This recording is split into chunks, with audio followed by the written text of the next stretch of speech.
Martinho Lutero, o grande reformador, 1483-1546. No cárcere, sentenciado pelo Papa a ser queimado vivo, João Hus disse: "Podem matar o ganso." Em alemão, sua língua natal, Hus, é ganso. Mas daqui a 100 anos, Deus suscitará um cisne que não poderão queimar.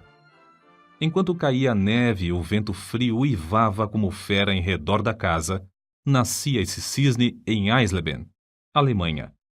No dia seguinte, o recém-nascido era batizado na igreja de São Pedro e São Paulo. Como era dia de São Martinho, recebeu o nome de Martinho Lutero. 102 anos depois de João Hus expirar na fogueira, o cisne afixou na porta da igreja em Wittenberg as suas 95 teses contra as indulgências, ato que gerou a grande reforma. João Hus enganara-se em apenas 2 anos na sua predição. Para dar o valor devido à obra de Martinho Lutero, é necessário conhecer algo das trevas e confusão dos tempos em que nasceu. Calcula-se que, pelo menos, 1 milhão de albigenses foram mortos na França, a fim de cumprir a ordem do Papa de que esses hereges fossem cruelmente exterminados. Wycliffe, a estrela da alva da Reforma, traduzira a Bíblia para a língua inglesa.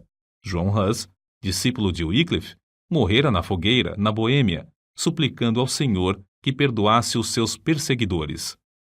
Jerônimo de Praga, companheiro de Hus, e também erudito, sofrera o mesmo suplício, cantando hinos nas chamas até o último suspiro. João Essália, notável pregador de Erfurt, fora preso por ensinar que a salvação é pela graça. Seu frágil corpo fora metido entre ferros, onde morreu 4 anos antes do nascimento de Lutero. Na Itália, 15 anos depois de Lutero nascer, Savonarola, homem dedicado a Deus e fiel pregador da palavra, foi enforcado e seu corpo reduzido a cinzas, por ordem da Igreja Romana. Em tempos assim, nasceu Martinho Lutero. Como muitos dos mais célebres entre os homens, era de família pobre. Dizia ele: "Sou filho de camponeses. Meu pai, meu avô e meu bisavô eram verdadeiros camponeses." A isso acrescentava: "Há tanta razão para vangloriarmos-nos de nossa ascendência quanto há para o diabo se orgulhar da sua linhagem angélica." Para vestir, alimentar e educar seus 7 filhos, os pais de Martinho esforçavam-se incansavelmente. O pai trabalhava nas minas de cobre, a mãe, além do serviço doméstico, trazia lenha às costas da floresta. Os pais não somente se interessavam pelo desenvolvimento físico e intelectual dos filhos, mas também pelo espiritual.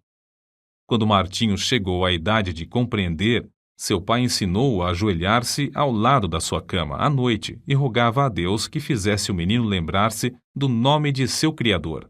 Eclesiastes, capítulo 12, versículo 1. Sua mãe era sincera e devota. Ensinou seus filhos a considerar todos os monges como homens santos e a sentir todas as transgressões dos regulamentos da Igreja como transgressões das leis de Deus.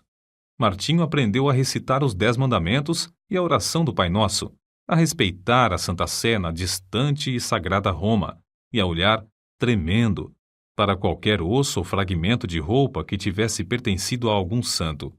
A base da sua religião formava-se mais em que Deus é um juiz vingativo do que um amigo de crianças. Mateus, capítulo 19, versículos 13 ao 15.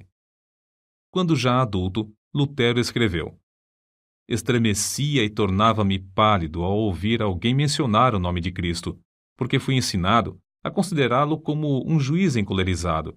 Fomos ensinados que devíamos, nós mesmos, fazer propiciação por nossos pecados, que não podemos fazer compensação suficiente por nossa culpa, que é necessário recorrer aos santos dos céus e clamar a Maria para desviar de nós a ira de Cristo." O pai de Martinho, satisfeitíssimo pelos trabalhos escolares do filho, na vila onde morava, mandou-o, aos 13 anos, para a escola franciscana na cidade de Magdeburgo. O moço apresentava-se frequentemente no confessionário, onde o padre lhe impunha penitências e o obrigava a praticar boas obras para obter a absolvição. Esforçava-se incessantemente para adquirir o favor de Deus pela piedade, desejo esse que o levou mais tarde à vida em convento. Para conseguir a sua subsistência em Magdeburgo, Martinho era obrigado a esmolar pelas ruas, cantando canções de porta em porta. Seus pais, achando que em Eisenach passaria melhor, mandaram-no estudar nessa cidade, onde moravam parentes de sua mãe. Esses parentes, porém, não auxiliaram, e o moço continuou a mendigar o pão. Quando estava a ponto de abandonar os estudos e começar a trabalhar com as mãos, certa senhora de recursos, Dona Úrsula Cota, atraída por suas orações na igreja e comovida pela humilde maneira de receber quaisquer restos de comida nas portas das casas, acolheu-o entre a família. Pela primeira vez, Lutero experimentara fartura. Mais tarde, ele referiu-se a Eisenach como a cidade bem amada. Quando Lutero se tornou famoso, recebeu em sua casa, em Wittenberg, um dos filhos da família Cotta, que cursava naquela cidade. Domiciliado na casa da sua extremosa mãe adotiva, Dona Úrsula, Martinho desenvolveu-se rapidamente, recebendo uma sólida educação. Seu mestre, João Trebúnius, era homem culto e de métodos esmerados. Não maltratava os alunos como os demais mestres. Conta-se que, ao encontrar os moços da sua escola, cumprimentava-os tirando o chapéu, porque ninguém sabia quais seriam dentre eles os doutores, regentes, chanceleres e reis.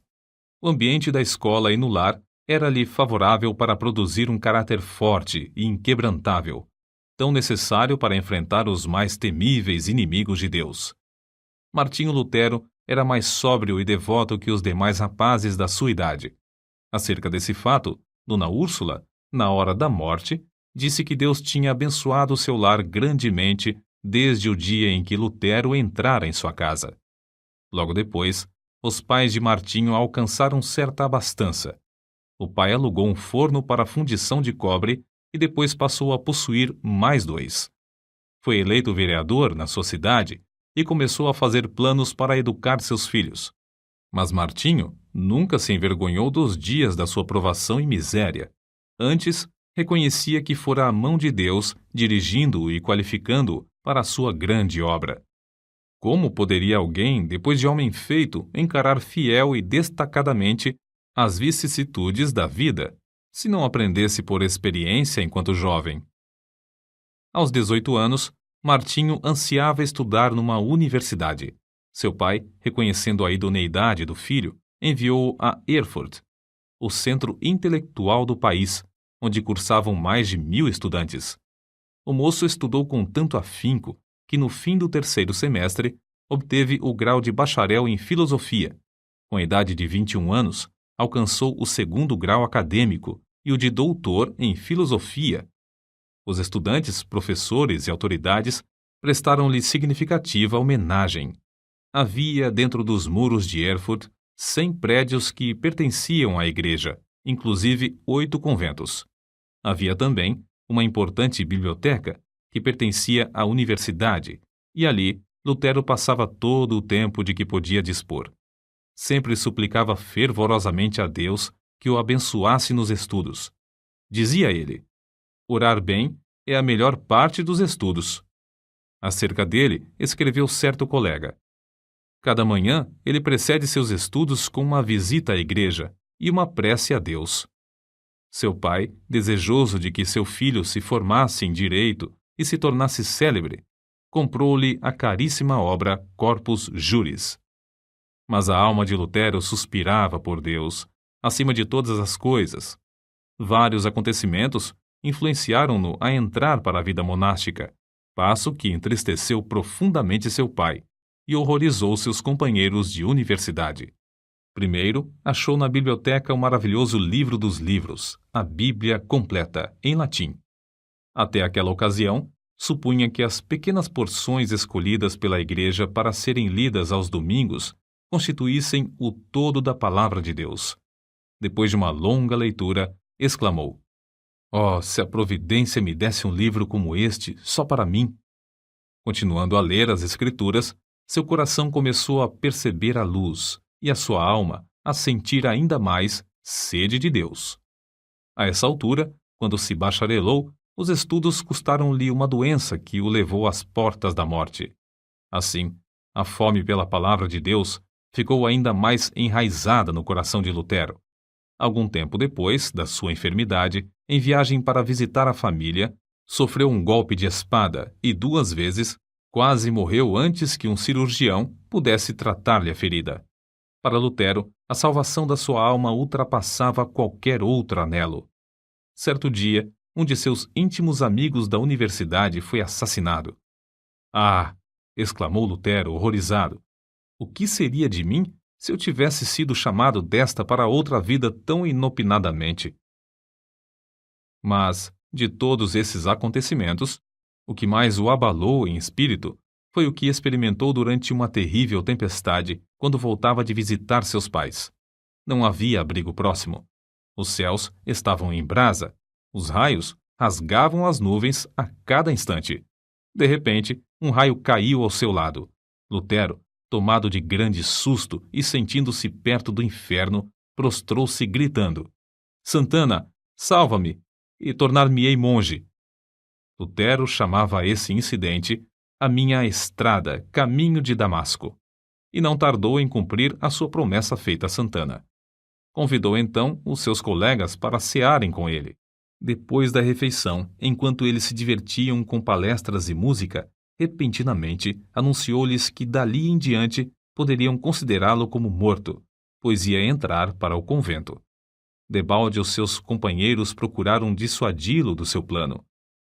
Na escuridão daquela mesma noite, o moço, antes de completar 22 anos, dirigiu-se ao convento dos agostinianos e bateu. A porta abriu-se e Lutero entrou. O professor admirado e festejado, a glória da universidade, aquele que passara os dias e as noites curvado sobre os livros, tornara-se irmão agostiniano. O mosteiro dos agostinianos era o melhor dos claustros de Erfurt. Seus monges eram os pregadores da cidade, estimados por suas obras entre os pobres e oprimidos. Nunca houve naquele convento um monge mais submisso, mais devoto, mais piedoso do que Martinho Lutero. Submetia-se aos serviços mais humildes, como o de porteiro, coveiro, varredor da igreja e das celas dos monges. Não recusava mendigar o pão cotidiano para o convento nas ruas de Erfurt. Durante o ano de noviciado, antes de Lutero ser feito monge, seus amigos fizeram tudo para dissuadi-lo de confirmar esse passo. Os companheiros, os quais convidara para a ceia e anunciara a intenção de ser monge, ficaram no portão do convento 2 dias, esperando que ele voltasse. Seu pai, vendo que seus rogos eram inúteis e que todos os seus anelantes planos acerca do filho iam fracassar, quase enlouqueceu. Assim se justificou Lutero. Fiz a promessa a Santana para salvar a minha alma. Entrei para o convento e aceitei esse estado espiritual somente para servir a Deus e ser-lhe agradável durante a eternidade. Quão grande, porém, era a sua ilusão, depois de procurar crucificar a carne pelos jejuns prolongados, pelas privações mais severas e com vigílias sem conta, achou que, embora encarcerado na sua cela, tinha ainda de lutar contra os maus pensamentos. Sua alma clamava: dá-me santidade ou morro por toda a eternidade. Leva-me ao rio de água pura, e não a estes mananciais de águas poluídas. Traze-me as águas da vida, que saem do trono de Deus. Certo dia, Lutero achou na biblioteca do convento uma velha Bíblia, latina, presa à mesa por uma cadeia. Achara, enfim, um tesouro infinitamente maior que todos os tesouros literários do convento. Ficou tão embevecido que, durante semanas inteiras, deixou de repetir as orações diurnas da ordem. Então, despertado pelas vozes da sua consciência, arrependeu-se de seu desleixo. Era tanto o remorso que não podia dormir. Apressou-se a reparar o seu erro. Fê-lo com tanto anseio que não se lembrava de alimentar-se. Então, enfraquecidíssimo por tantos jejuns e vigílias, sentiu-se oprimido pelas apreensões até perder os sentidos e cair por terra. Aí os outros monges o acharam, admirados novamente de sua excepcional piedade. Lutero somente voltou a si depois de um grupo de coristas o haver rodeado, cantando. A suave harmonia penetrou-lhe o coração e despertou o seu espírito. Ainda assim, lhe faltava a paz perpétua para a alma. Ainda não havia ouvido cantar o coro celestial. Glória a Deus nas alturas, paz na terra, boa vontade para com os homens. Nessa altura, o vigário-geral da ordem agostiniana, Staupitz, visitou o convento. Era homem de grande discernimento e devoção enraizada. Compreendendo logo o problema do jovem monge, ofereceu-lhe uma Bíblia na qual Lutero leu que o justo viverá da fé. Por quanto tempo tinha ele anelado! Oh, se Deus me desse um livro destes só para mim! Agora ele o possuía. Na Bíblia achou grande consolação, mas a leitura não podia completar-se em um dia. Ficou mais determinado do que nunca a alcançar paz para sua alma, na vida monástica, jejuando e passando noites a fio sem dormir. Gravemente enfermo, exclamou: os meus pecados, os meus pecados! Apesar de sua vida ter sido livre de manchas, como ele afirmava e outros testificavam, sentia sua culpa perante Deus, até que um velho monge lembrou-lhe uma palavra do credo: creio na remissão dos pecados. Viu então que Deus não somente perdoara os pecados de Daniel e de Simão Pedro, mas também os seus. Pouco tempo depois desses acontecimentos, Lutero foi ordenado padre. A primeira missa que celebrou foi um grande evento. O pai, irreconciliável desde o dia em que o filho abandonara os estudos de advocacia, assistiu à primeira missa de Lutero, vindo a cavalo de Mansfield, com uma boa oferta para o convento, acompanhado de 25 amigos. Depois de completar 25 anos de idade, Lutero foi nomeado para a cadeira de filosofia em Wittenberg, para onde se mudou a fim de viver no convento da sua ordem. Sua alma, porém, anelava pela palavra de Deus e pelo conhecimento de Cristo. No meio das ocupações do professorado, dedicou-se ao estudo das Escrituras e, no primeiro ano, conquistou o grau de bacalaureus ad Bíblia. Sua alma ardia com o fogo dos céus. De todas as partes acorriam multidões para ouvir os seus discursos, os quais fluíam abundante e vivamente do seu coração, sobre as maravilhosas verdades reveladas nas Escrituras. Um dos mais afamados professores de Leipzig, conhecido como Luz do Mundo, disse: este frade há de envergonhar todos os doutores. Há de propalar uma doutrina nova e reformar toda a igreja, porque ele se baseia na palavra de Cristo, palavra à qual ninguém no mundo pode resistir e que ninguém pode refutar, mesmo atacando-a com todas as armas da filosofia. Um dos pontos iluminantes da biografia de Lutero é a sua visita a Roma. Havia surgido uma disputa renhida entre 7 conventos dos agostinianos, os quais decidiram deixar os pontos de dissidência para o Papa resolver. Lutero, sendo o homem mais hábil e eloquente, além de altamente apreciado e respeitado por todos os que o conheciam, foi escolhido para representar o seu convento em Roma. Fez a viagem a pé, acompanhado de outro monge. Nesse tempo, Lutero ainda continuava a dedicar-se fiel e inteiramente à Igreja Romana. Quando, por fim, chegaram ao ponto da estrada onde se avistava a famosa cidade, Lutero caiu em terra e exclamou: saúdo-te, santa cidade! Os 2 monges passaram um mês em Roma, visitando os vários santuários e os lugares de peregrinação. Lutero celebrou missa 10 vezes. Lastimou, ao mesmo tempo, que seus pais ainda não tivessem morrido a fim de poder resgatá-los do purgatório. Um dia, subindo a santa escada de joelhos, desejando a indulgência que o chefe da igreja prometia por esse ato, ressoaram nos seus ouvidos, como voz de trovão, as palavras de Deus: o justo viverá da fé. Lutero ergueu-se e saiu envergonhado. Depois da corrupção generalizada que viu em Roma, sua alma aderiu à Bíblia mais que nunca. Ao chegar novamente ao seu convento, o vigário-geral insistiu em que desse os passos necessários para obter o título de doutor, com o qual teria o direito de pregar. Lutero, porém, reconhecendo a grande responsabilidade perante Deus e não querendo ceder, disse: Não é de pouca importância que o homem fale em lugar de Deus. Ah, senhor doutor, fazendo isso, me tirais a vida, não resistirei mais que 3 meses. O vigário-geral respondeu-lhe: Seja assim, em nome de Deus, pois o Senhor Deus também necessita nos céus de homens dedicados e hábeis. O coração de Lutero, elevado à dignidade de doutor em teologia, abrasava-se ainda mais do desejo de conhecer as Sagradas Escrituras e foi nomeado pregador da cidade de Wittenberg. Os livros que estudou e as margens cheias de anotações que escreveu, em letras miúdas, servem aos eruditos atuais como exemplo de como cuidadosa e minuciosamente estudava tudo em ordem.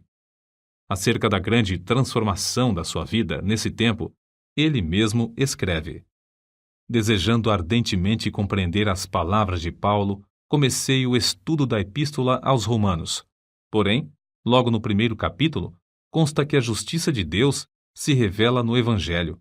Versículos 16 e 17. Eu detestava as palavras a justiça de Deus, porque, conforme foi ensinado, eu a considerava como um atributo do Deus Santo, que o leva a castigar os pecadores. Apesar de viver irrepreensivelmente como monge, a consciência perturbada me mostrava que era pecador perante Deus. Assim, odiava a um Deus justo que castiga os pecadores. Senti-me ferido de consciência, revoltado intimamente. Contudo, voltava sempre para o mesmo versículo, porque queria saber o que Paulo ensinava. Depois de meditar sobre esse ponto durante muitos dias e noites, Deus, na sua graça, me mostrou a palavra: o justo viverá da fé. Vi então que a justiça de Deus, nesta passagem, é a justiça que o homem piedoso recebe de Deus, pela fé como dádiva. Dessa forma, a alma de Lutero saiu da escravidão. A respeito disso, ele mesmo escreveu: Então, me achei recém-nascido e no paraíso. Todas as Escrituras tinham para mim outro aspecto. Perscrutava-as para ver tudo quanto ensinam sobre a justiça de Deus. Antes, estas palavras eram-me detestáveis.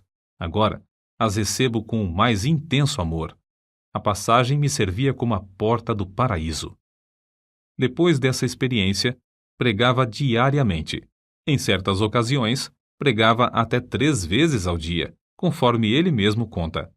O que o pasto é para o rebanho, a casa para o homem, o ninho para o passarinho, a penha para a cabra montês, o arroio para o peixe, a Bíblia é para as almas fiéis. A luz do Evangelho, por fim, tomara o lugar das trevas, e a alma de Lutero abrasava por conduzir os seus ouvintes ao Cordeiro de Deus, que tira todo o pecado. Lutero levou o povo a considerar a verdadeira religião, não como uma mera profissão ou sistema de doutrinas, mas como vida em Deus. A oração não era mais um exercício sem sentido, mas o contato do coração com Deus, que cuida de nós com amor indizível. Nos seus sermões, Deus revelou o seu próprio coração a milhares de ouvintes por meio do coração de Lutero. Convidado a pregar durante uma convenção dos agostinianos, não deu uma mensagem doutrinal de sabedoria humana, como se esperava, mas fez um discurso ardente contra a língua maldizente dos monges. Os agostinianos, levados pela mensagem, elegeram-no diretor sobre 11 conventos. Lutero não somente pregava a virtude, mas praticava-a, amando verdadeiramente o próximo. Nesse tempo, a peste vinda do Oriente visitou Wittenberg. Calcula-se que a 4ª parte do povo da Europa, inclusive a metade da população alemã, foi ceifada pela morte. Quando professores e estudantes fugiram da cidade, instaram que Lutero fugisse também. Porém, ele respondeu: Para onde hei de fugir? O meu lugar é aqui. O dever não me permite ausentar-me do meu posto até que aquele que me mandou para aqui me chame. Não que eu deixe de temer a morte, mas espero que o Senhor me dê ânimo. Assim, ele ministrava à alma e ao corpo do próximo durante esse tempo de aflição e angústia. A fama do jovem monge espalhou-se até longe. Entretanto, sem o perceber, enquanto trabalhava incansavelmente para a igreja, já havia deixado o rumo liberal que ela seguia em doutrina e prática.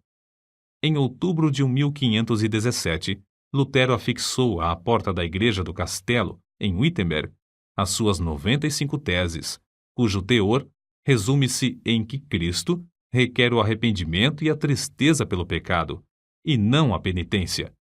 Lutero as afixou para um debate público, na porta da igreja, como era costume nesse tempo. Mas as proposições, escritas em latim, foram logo traduzidas para o alemão, holandês e espanhol.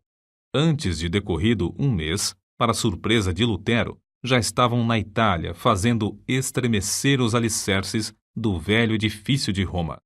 Foi do ato de pregar em lugar público as 95 teses que nasceu a Reforma, isto é, que tomou forma o grande movimento de almas que em todo o mundo ansiavam voltar para a fonte pura, a palavra de Deus.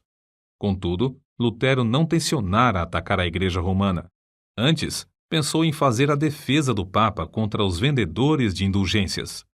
Em agosto de 1518, Lutero foi chamado a Roma para responder a uma denúncia de heresia.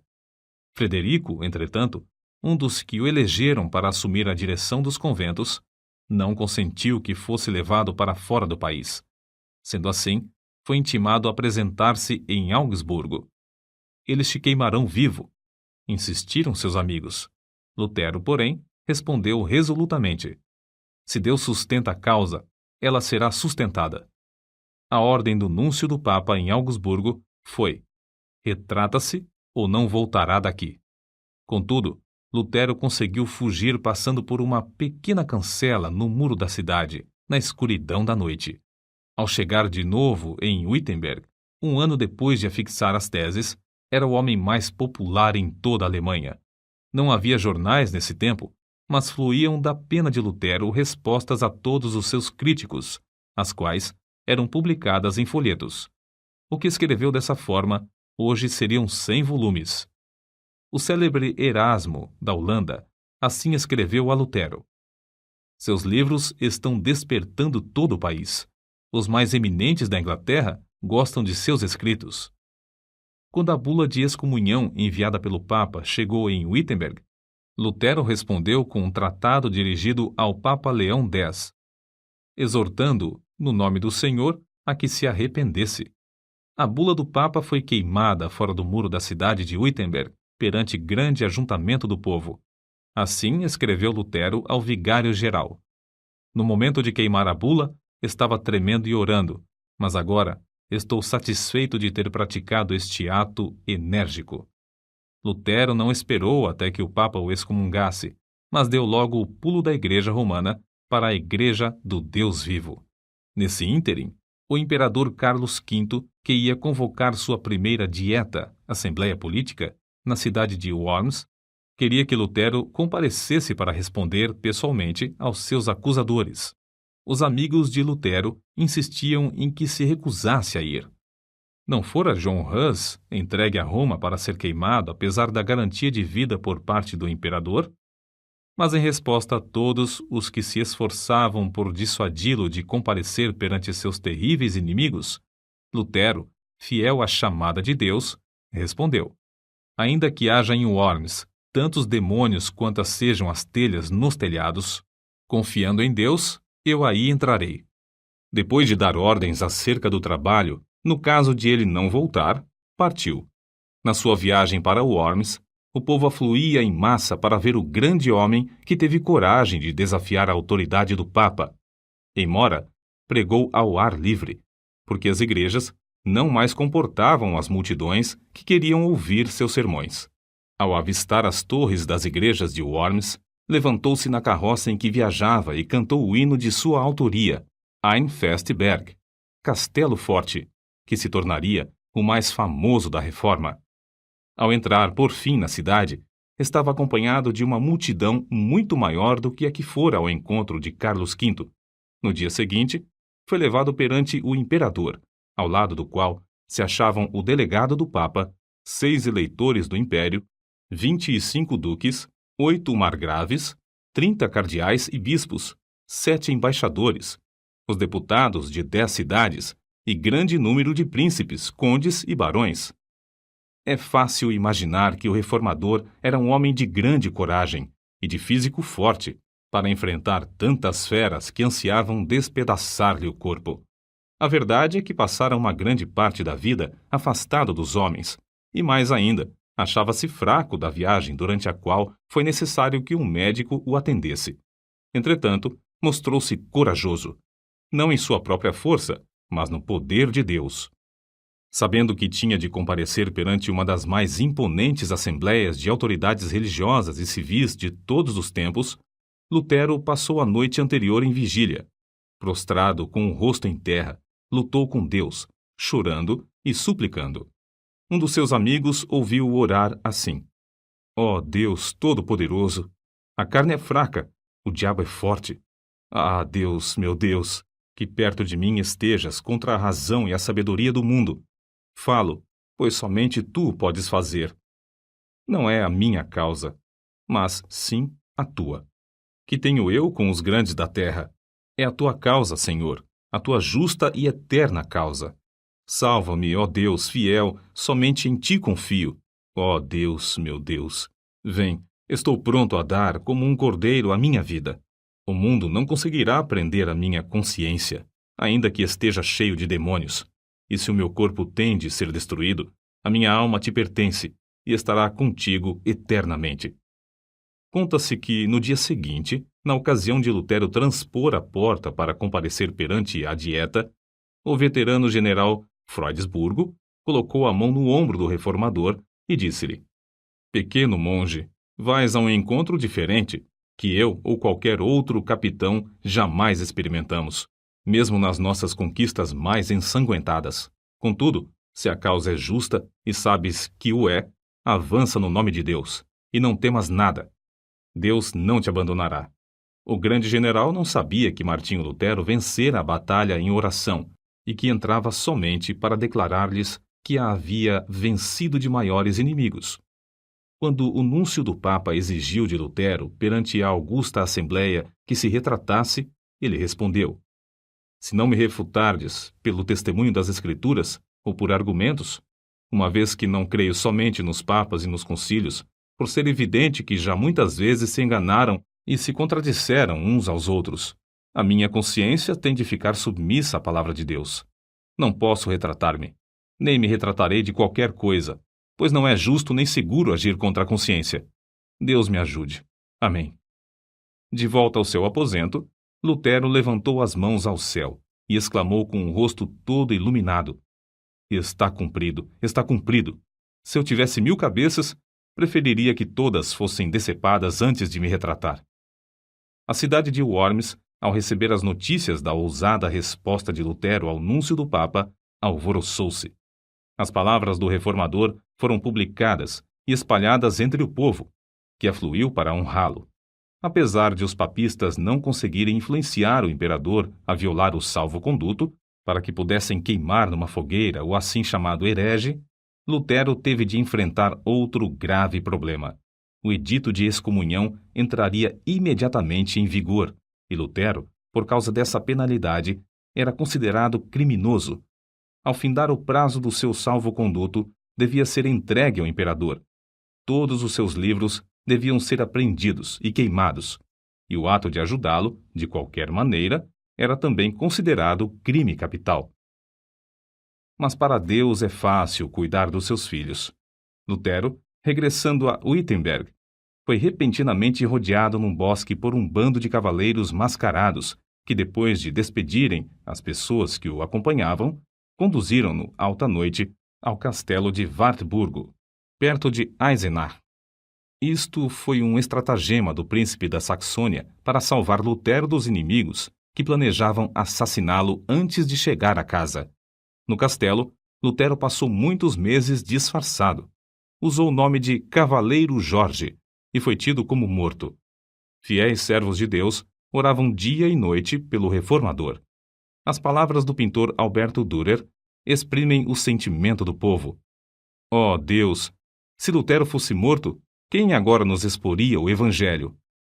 Contudo, no seu retiro livre dos inimigos, foi-lhe concedida a liberdade de escrever, E o mundo logo soube, pela grande quantidade de literatura produzida, que a obra saía de sua pena e que, de fato, Lutero vivia. O reformador conhecia bem o hebraico e o grego, e em 3 meses tinha vertido todo o Novo Testamento para o alemão. Em poucos meses mais, a obra estava impressa e nas mãos do povo. 100.000 exemplares foram vendidos em 40 anos, além das 52 edições impressas em outras cidades. Era circulação imensa para aquele tempo, mas Lutero não aceitou 1 centavo de direitos. A maior obra de toda a sua vida, sem dúvida, fora a de dar ao povo alemão a Bíblia na sua própria língua, depois de seu retorno a Wittenberg. Já existiam outras traduções, mas escritas numa forma de alemão latinizado que o povo não compreendia. A língua alemã, desse tempo, era um agregado de dialetos, mas Lutero, ao traduzir a Bíblia, deu ao povo a língua que serviu depois a homens como Goethe e Schiller, na elaboração de suas próprias obras. O êxito de Lutero em traduzir as Sagradas Escrituras para o uso das mais humildes verifica-se no fato de que, depois de 4 séculos, sua tradução permanece como a principal. Outra coisa que contribuiu para o êxito da tradução de Lutero é que ele era erudito em hebraico e grego e traduziu direto das línguas originais. Contudo, o valor da sua obra não se baseia tão somente em seus indiscutíveis dotes literários. O que lhe conferiu realidade foi que o reformador conhecia a Bíblia, como ninguém podia conhecê-la, sem primeiro sentir a angústia eterna e achar nas Escrituras a verdadeira e profunda consolação. Lutero conhecia intimamente e amava com sinceridade o autor do livro. O resultado foi que o seu coração abrasou-se com o fogo e poder do Espírito Santo. Foi esse o segredo de ele traduzir tudo para o alemão em tão pouco tempo. Como todos sabem, a fortaleza de Lutero e da Reforma foi a Bíblia. Escreveu de Wartburgo para o seu povo em Wittenberg. Jamais em todo o mundo se escreveu um livro mais fácil de compreender do que a Bíblia. Comparada aos outros livros, é como o sol em contraste com todas as demais luzes.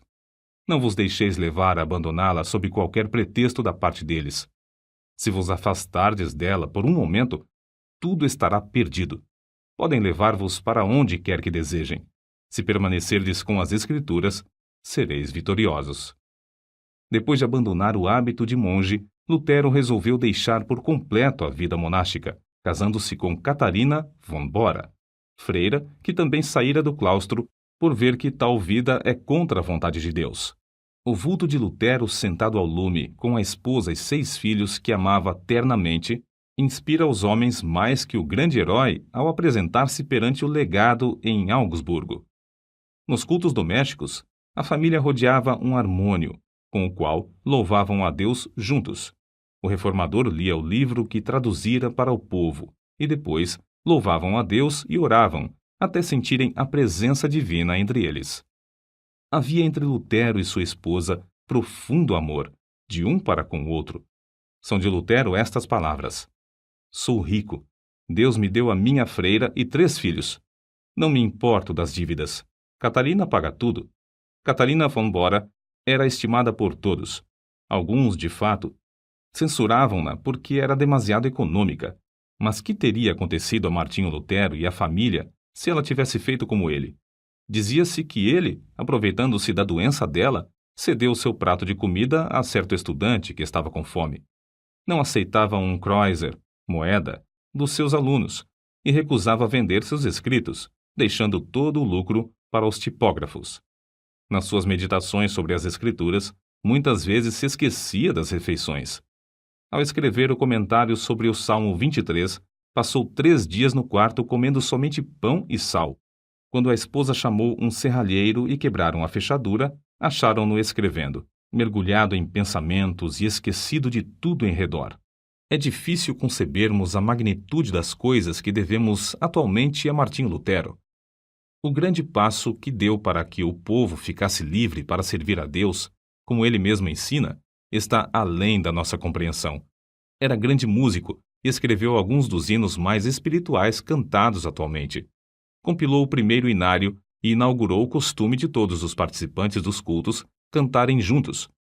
insistiu em que não somente os do sexo masculino, mas também os do feminino, fossem instruídos, tornando-se, assim, o pai das escolas públicas. Antes dele, o sermão dos cultos era de pouca importância, mas Lutero fez do sermão a parte principal do culto. Ele mesmo serviu de exemplo para acentuar esse costume. Era pregador de grande porte. Considerava-se como sendo nada, mas a mensagem saía-lhe do íntimo do coração, e o povo sentia a presença de Deus. Em Zwickau, pregou a um auditório de 25.000 pessoas na praça pública. Calcula-se que tenha escrito 180 volumes na língua materna e quase um número igual em latim. Apesar de sofrer de várias doenças, sempre se esforçava dizendo: se eu morrer na cama, será uma vergonha para o Papa. Os homens geralmente querem atribuir o grande êxito de Lutero à sua extraordinária inteligência e aos seus destacados dons. O fato é que Lutero também tinha o costume de orar horas a fio. Dizia que se não passasse 2 horas de manhã orando, receava que Satanás ganhasse a vitória sobre ele durante o dia. Certo biógrafo seu escreveu: o tempo que ele passa em oração produz o tempo para tudo o que faz. O tempo que passa com a palavra vivificante enche-lhe o coração até transbordar em sermões, correspondência e ensinamentos. Sua esposa contou que as orações de Lutero eram, às vezes, como os pedidos insistentes do seu filhinho Hanschen, confiando na bondade de seu pai. Outras vezes, eram como a luta de um gigante na angústia do combate. Sawyer, autor da História da Igreja Cristã, volume 3, página 406, atesta: Martinho Lutero profetizava, evangelizava, falava línguas e interpretava, revestido de todos os dons do Espírito. Com 62 anos de vida, pregou seu último sermão sobre a seguinte passagem: ocultaste estas coisas aos sábios instruídos e as revelaste aos pequeninos. No mesmo dia, escreveu para a sua querida Catarina: lança o teu cuidado sobre o Senhor, e ele te susterá. Amém. Essas palavras constam da última carta que escreveu. Vivia sempre esperando que o Papa conseguisse executar a repetida ameaça de queimá-lo vivo. Contudo, não era essa a vontade de Deus. Cristo o chamou enquanto sofria de um ataque do coração em Eisleben, cidade onde nascera. São estas as últimas palavras de Lutero: vou render o espírito. Então, louvou a Deus em alta voz: ó meu Pai Celeste, meu Deus, meu Pai de nosso Senhor Jesus Cristo, em quem creio e a quem preguei e confessei, amei e louvei. Ó meu querido Senhor Jesus Cristo, encomendo-te a minha pobre alma.